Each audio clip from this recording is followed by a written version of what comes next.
Hi everybody, welcome back. My name is Lori. If you are new here, welcome. I'm a reseller on Poshmark and on eBay, and I share my thrifting journey here with you over on YouTube. Today is a very special video because I am celebrating 3 years here on YouTube with a question and answer. I put it out on my Instagram account. If you don't follow me over there, you can check it out at LORIBOSTONFOUND. That's the handle. I just put it up in my story slides, ask me anything, and I got some fun questions. So I am going to jump right in because I got a lot. I'm going to try to get to every one. I really hope you enjoy it. All right, let's start with our first question. How do you feel about lowball offers? I feel like I've come a long way with lowball offers, and I've changed my strategy a couple times. First and foremost, I try not to take it personally. You never know what somebody's situation is who is sending you an offer. They may in fact be giving you their very best offer. Look at it, look at your cost of goods, look at what the fair market value is of your item, and decide if that's going to work for you. If the lowball offer is so low that it's kind of a joke, so if I have something listed at $50 and they offer me $15, I will at this point now just straight up decline it. I used to really believe in countering, and sometimes I will counter. It depends on my mood. If the buyer is serious, in my opinion, I really do think that they will come back with an offer, and then they'll know that I'm serious about what I'm selling. Or if I get a really low ball offer, if I got that $15 offer, maybe I respond right away with like 20% off the bat. So maybe I'll come back with a $40 offer. It's usually the second offer that comes in that really tells me a lot. If I come back with $40 and then they come back with $16, at that point, I will definitely decline the offer. If I come at 40 and they first start with 15 and now they come up to 25, I think, okay, well, at least we're getting somewhere. And then maybe we settle on 35 and we meet in the middle. Really, it's that second offer that tells me about where this person is at. So just this past week, somebody had created a bundle, and I had written a while ago, I'm happy to honor 30% off any bundles. And so they put together a bundle of 4 relatively high-priced items. The bundle price was $231. I said that I would honor a 30% discount. I sent them an offer of $160. So my offer was $70 off of my list price, and a little bit more than 30%. They countered at $95, and then I just declined it. They actually came in $70 under what my offer price was. And in all honesty, there were comps on just the pair of shoes in that bundle that were selling for $95. And then she didn't come back. That was 19 hours ago. I don't take offense at all. If those had all been items that had been sitting in my closet for 2 years, things that I had picked up at the bins, I may have accepted that $95 offer. This is a long way of saying it depends on the offer. Try not to take it personally. Respond with fair counters. Price your stuff competitively to begin with. Do what you gotta do and then move on. There's no sense in like dwelling on lowball offers. Sometimes I'm just grateful that I'm getting offers. It lets me know that I at least have items in my closet that are desirable and people are checking out. Next question. Do you listen to Thrifters Villa now that you're not a host? I miss you on there. Thank you. I miss Thrifters Villa too. In case people are wondering what Thrifters Villa is, I was a co-host for a podcast for 2 years. And I just recently stepped away from that role. This year, I'm really trying to focus on what is the best use of my time. And as much as I enjoyed the podcast, because it really was like a different form of reaching an audience. I had a little bit of a younger audience over on Thrifters Villa. There are people who love podcasts and there are people who love YouTube. I actually love YouTube. I'm not a real podcast listener. Occasionally, I'll find one that I really love. I love Bailey Sarian, but I actually watch Bailey Sarian on YouTube. Even though she cross-posts some of her content to a podcast, I prefer to listen and watch on YouTube. I haven't really listened much to Thrifters Villa. Fun fact, I rarely listen to my own episodes. Sometimes I would just like do the podcast and I never listened to it again. I would say 75% of the episodes I never listened to. I listened to a couple. I was excited for the new co-host Jen when she started, so I listened. But I haven't been listening too much lately. My husband is my accountant, and when we looked at my numbers, Thrifters Villa was bringing in less than 3% of my income overall, and it was a big time commitment. I really love YouTube, and I thought I could create more content over here. Thrifters Villa and Amazon were both things that weren't necessarily worth the time From a financial standpoint, can you make a video about eBay shipping? It confuses me, LOL. Oh boy. I don't know if I would do a specific video on eBay shipping. I will look and see if I have any videos specific to shipping on eBay or that maybe touch on that. Some really quick tips for eBay shipping. If an item is under £1, it can ship first class. And so if something can ship first class, it's under £1, I will typically charge like $5.99 or $6.99 for shipping. If it's a scarf or something super lightweight like a bra or a pair of socks, I'll do like $3.99 for shipping. I rarely do free shipping. If you're nervous about shipping on eBay, one of the things I always recommend is to start by shipping all your lightweight stuff over there. Even if you make a mistake, it's not going to be an expensive one if you're shipping hats and scarves and bras and t-shirts and leggings. If you're really nervous about shipping on eBay, I would start with those lightweight items and maybe stay away from really bulky items or heavy items. I hope that clears up just a little bit of your questions. I know that's like tip of the iceberg, but like I said, if I have something, I'll link it. Okay, the next two questions I'm gonna kind of lump together because they kind of relate to one another a little bit. The next question is, do you work harder at resale than when you had a full-time job? And then someone else said that they wanted to hear a little bit more about my experience as a teacher. The reason I want to lump those together is because teaching was the last time I was working full-time. And my son is going to be 23 on his next birthday, my oldest son. And so I haven't worked full-time since before Anthony was born, when I was living out in San Francisco. I taught in Connecticut for a couple years and I taught in San Francisco for 3 years. And then I moved back to Massachusetts and I subbed for a little while. And then I was just in full-on mommy mode for many years. I worked for Creative Memories on and off for 10 years. And then I worked at American Girl for a total of 8 years over a 10-year span. But all of that was on a part-time basis. So I really don't have a fair comparison, to be honest with you. What I do know as far as like working hard, what I struggle with the most with reselling is turning it off.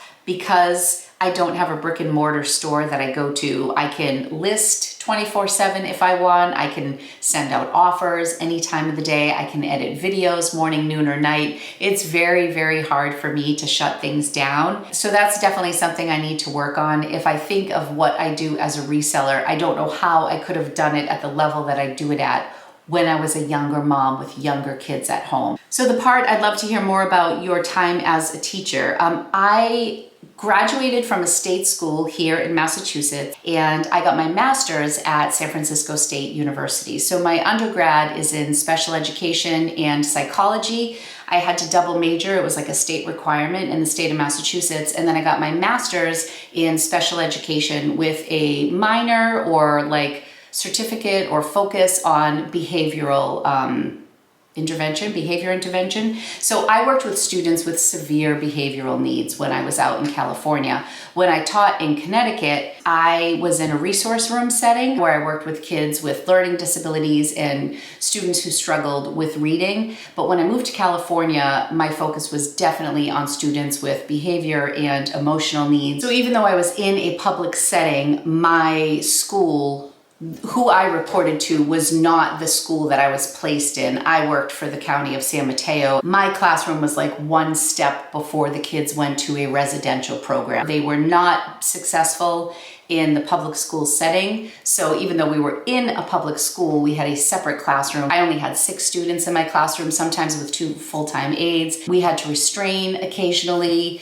I had a lot of students that were removed from their homes, unfortunately, and they lived with foster parents sometimes. It was a real draining job, but I absolutely loved that population of kids. And I think about my students in California all the time. My students were like 8 to 10 years old, so my students now would be like late 20s, early 30s, and gosh, I hope they're doing okay. I worried a lot about my students when I was out there. I got pregnant when I lived out in San Francisco, so when I moved back home, I had Anthony 6 weeks after we moved home. So my plan wasn't to go back to teaching full-time. So I was a substitute teacher here in Massachusetts for a short amount of time, and then I pretty much went full-time stay-at-home mom. There might be more than you wanted to know about teaching, but that's like a little overview of that. Next question, as you're sharing your closet, do you ever keep similar items or like sizes together. I used to try to share according to outfits. It was like this little weird thing I did where in a row of 4 things on Poshmark,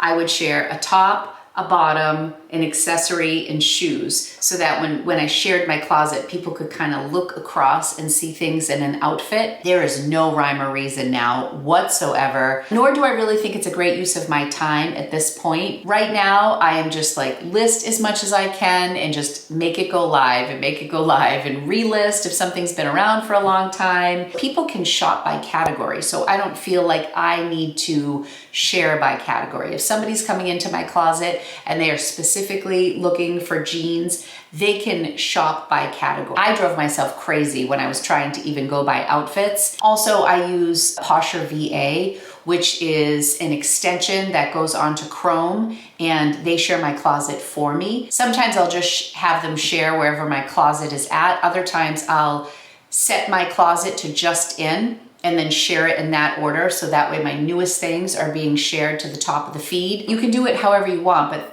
I share my closet like 3 to 5 times a day through Posher VA, and that doesn't take any time from me. I pay a monthly fee. They share your closet. They can send out bulk offers for you. Sometimes I'll set it to send out offers of anything that's been in my closet for, say, over 100 days. It makes it a little bit more difficult to keep things in a specific order. Next question, any chance of a Levi's video soon? Dying for info. I feel like somebody could teach a course on Levi's. I'm sure even when I do my video, there's going to be a lot of information that I don't have, but I will also put in the description some of the resources that I use when I'm trying to date Levi's, when I find a pair and I'm wondering, are these from the 70s or the 80s or whenever, were these made in the US, were they made overseas? There's so much to know about the brand, so it's in the works.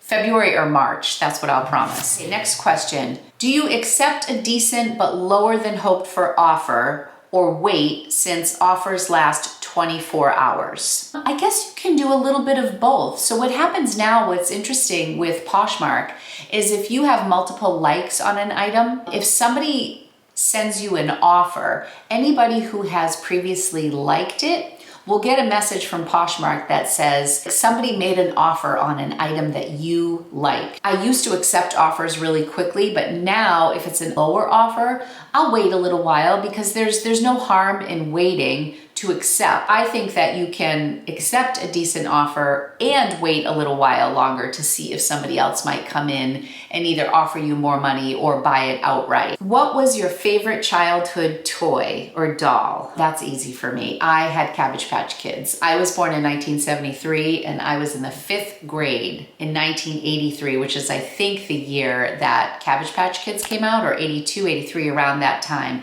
So I was older. I remember being in the 5th grade when I got my Cabbage Patch Kids, and I have a summer birthday and we had a pool in our backyard and I was having a pool party. So I would have been 10 or 11. I was still so excited to get those dolls. Mom, you're watching. Is that when I got it? I think it was like my 10th birthday. And I remember there being boys at my party, but it wasn't quite like middle school. I was a little on the older end is my point, but that was by far my favorite. I had Crandall Wallace, who was a little brown baby with dark hair, and he smelled so good because they used to smell like baby powder. And then the second doll that I got at the same time that I got Crandall Wallace was Jane Arita, and she looked like me. She had brown hair, brown pigtails. I was completely and utterly obsessed with my Cabbage Patch Kids. My grandmother made bedding for them, and I just love them so much. That's a great question. That was from my friend Lisette. Besides thrifting, what does Lori do for fun? I feel like all I do is work these days. No. Okay. I spend time with my girlfriends. I love to hang out with Lulu Marie. I like to travel when I can. I love to do kind of like road trips more than like get on a plane and go someplace, but I love doing day trips. I'm kind of coffee obsessed. Love to visit my kids at school. Not much of a reader, although I wish I was. I also love to plan. I'm like a planner addict. I have all sorts of different planners.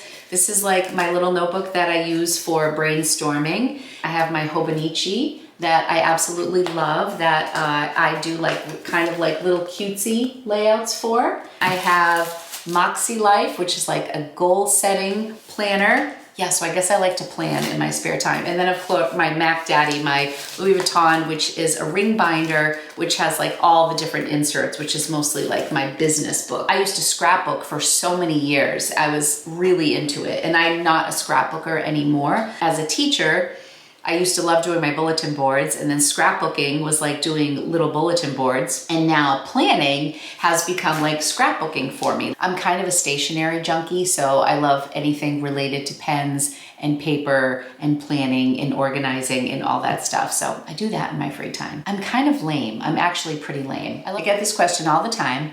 One person asked, why did you become a reseller? And then somebody else said, tell us about what led you to reselling. I've just always really had a lifelong love for thrifting and really bargain hunting. If I have a challenge, it's not even the item that I want so much as to find the needle in the haystack. I think it's the thrill of the hunt that really pushed me into reselling. I think sales comes really natural to me. I get really excited about stuff and I like to share it with people. I did do sales with Creative Memories. I was a sales associate at American Girl, and then with teaching, was kind of a precursor to YouTube. I just kind of feel like everything in my life kind of just pushed me towards reselling. Right before we moved from our previous house, we had spent like over $2,000 on one of those really fancy playgrounds for the kids. My husband was just like, well, I guess it's just gonna stay here for the next owners. And at the time, we didn't know who was gonna buy our house. We didn't know if people were gonna want a playground or not, and it was like brand new. And so I said, well, why don't we just sell that? He's like, how are you gonna sell a playground? I'm like, I don't know, we can list it on Craigslist. We ended up selling it for like $900 or $1,000, and this guy came with a U-Haul truck and literally disassembled the entire playground and put it in his U-Haul truck. He stayed, I made him sauce and meatballs. He was like our friend by the end of the day. I was just never intimidated by selling stuff online. When we moved back from California, when we moved from San Francisco to Massachusetts, I was selling Mary Kay at the time, and that was my first big reseller sale. We sold all of my Mary Kay stuff in one big lot. And that was like one of my very first experiences with reselling like we know it today. Although it was like, you wait for the check to clear, there's no ratings on the people. It was when eBay was kind of like the Wild West. My mom is the OG bargain hunter who taught me everything I knew about like going to flea markets and yard selling. It's what we did for entertainment as kids. We would pick up my meme on a weekend and we would go to yard sales. We would go to like discount department stores. My mom and I were always shopping the clearance rack. We would go to Maine on vacation in Scarborough, and we would go to the flea market as part of our like vacation. So it's just always been something I loved. So it was a really natural fit for me. And when I finally decided to leave American Girl, I was getting to this point where my kids were getting older and I knew I was going to need something more for myself, and I didn't want to work retail. I didn't want to work for somebody else. I wanted to have the flexibility that if Jay was traveling, I could travel with him, or if I wanted to go visit my kids at college, I could do that. I didn't want to work nights and weekends and holidays, which is what I did at American Girl with retail for many years. This was an opportunity for me to replace that income, which wasn't a lot. When I first started, I was, working maybe 15 hours a week. By the time I quit, I was working more like 6 to 8 hours a week. So it was an income that was really easy to replace with reselling. And I'm so happy I did. I get this question a lot, and it's a tough one for me to answer because I just think it's such a personal answer. How many listings did you have in your closet when you started to make full-time income? Honestly, what I make right now might not be full-time income to certain people. Everybody's story is different. Some people have to pay their mortgage with their reseller income. My reseller income is largely put into the bank for a project that I'm working on right now. I have not been the main source of income for my family ever, and nor am I right now. So while my business has really ramped up and I've made more money on YouTube and more money through reselling and through affiliate marketing and sponsorships and stuff like that, I still could not live the life that I live on just my reselling income. I am largely dependent on my husband's income. I also live in the Northeast and it's really expensive. My income might be more money if I were in even just Western Mass, like just not so close to a city. I think the important thing to do is to look at what your magic number is. Like, what do you need to be full-time? What are you currently making? For me, I was making $15 to $18 an hour at American Girl, which was actually good for retail.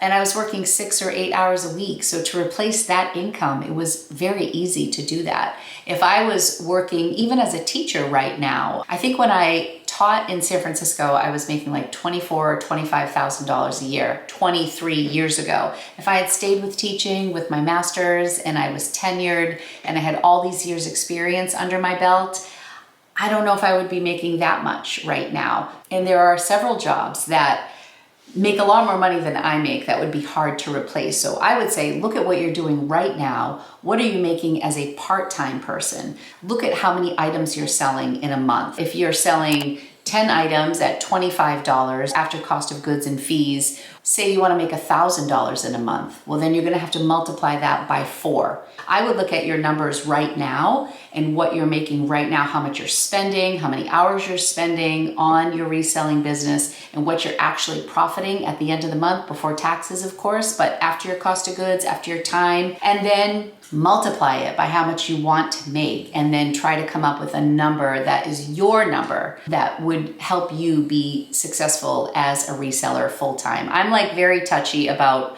full-time reseller, part-time reseller, because I think that there are a lot of people that label themselves as a full-time reseller, which I am and did for a long time. But then I wasn't really talking too much about how much time I spent on YouTube. And there are people who are like, oh, I'm a part-time seller, follow my model because I'm a part-time seller. But they're actually working like 40 or 50 hours a week, and then they're putting out a ton of like content on either Instagram or YouTube. And I don't think that that's a real accurate picture. So I think when people are looking at other people's businesses, it can get really tricky because there are so many other factors that go into it. So I just call myself a reseller now. I don't really refer to myself as a full-time reseller anymore, even though I spend several hours a week doing reselling. I just don't like the label. But I understand why people ask it. I'm not like offended by the question. I think it's a loaded question because everybody's definition is different. So the best thing I think to do is just to look at your individual situation and see what's going to work best for you. Somebody asked, what are some new to you brands that you will be looking for in the upcoming year? So I just looked at some of my recent sales and I decided to focus on brands for bras because there were 3 new to me bra brands that I picked up this year that really were quick sellers. One that's actually just listed right now but gaining a lot of attention. I showed it recently, but I'm going to give you the names of them right here. Albion, Albion. I found this, it was like a sports bra / swimsuit top. Striped, I think it was called the Hang 10. It had 17 likes and it sold for $50. I paid like $3.99 for it. That was a real surprise because I just had not recognized the brand. I decided to look it up when I was out thrifting. I couldn't believe the comps, and sure enough, it was a really great flip, and it did not last long and it received a lot of attention. Next up, the brand is called Brook, B-R-O-O-K, There. I sold 2 for $40 in a bundle, and then I think I sold a separate one for $25 or $28, light as a feather. I think I paid $1.99 for them. I will definitely pick those up, especially if you can find any of these bras at a pay by the pound situation, because then you're paying so little for them. They're easy to list, they're easy to store, they're easy to ship on any platform. Okay, and then the last brand is a brand that I featured in my recent trip to the pit. When I shop and pay by the pound and everything's on the floor, I found this brand called Brandwyn, B-R-A-N-W-Y-N. It was just a simple nude bralette actually, no padding, no nothing, and that goes for the Brook There too, very minimalist. I noticed that in the fabric tag, it included some wool. So I thought that was pretty interesting because you don't see many undergarments that have wool in them. When I saw the wool, I'm like, I'm gonna look up this brand, and these little bralettes sell for $42. I listed it last night. It already has 3 likes on it, and it was a brand I had never heard of. So those 3 brands I will definitely be looking for in the upcoming year, and we'll definitely pick them up. The next question was from the same person, and the question was, what are brands that you can rely on for quick flips? And that's a tricky question too, because a flip can be much faster if you price it lower. I will say though that when I have found Rothy's, which I thought was 3 times, but when I look back, I have found Rothy's on 6 occasions in anywhere from the bins to buy sell trade stores to a typical thrift store to actually buying them on Poshmark for the purpose of flipping if I happen to catch a pair at a good deal. So I've bought Rothy's all over the place, and they've always been a quick flip for me. If you haven't found Rothy's yet, I hope this is your year. I think a brand that's pretty accessible to everybody is American Eagle, and American Eagle jeans in current styles. So I would say anything from 2020, even 2019 maybe, but the high-waisted, loose fit, mom jeans with like a raw hem, something that's very current. Those are great for a $20 to $30 flip. It's a mall brand, so you can find them at a lot of local thrift stores. Some thrift stores do price their American Eagle up. I wouldn't recommend picking them up if you're gonna have to pay $8 for them or something like that. But if it's like under $4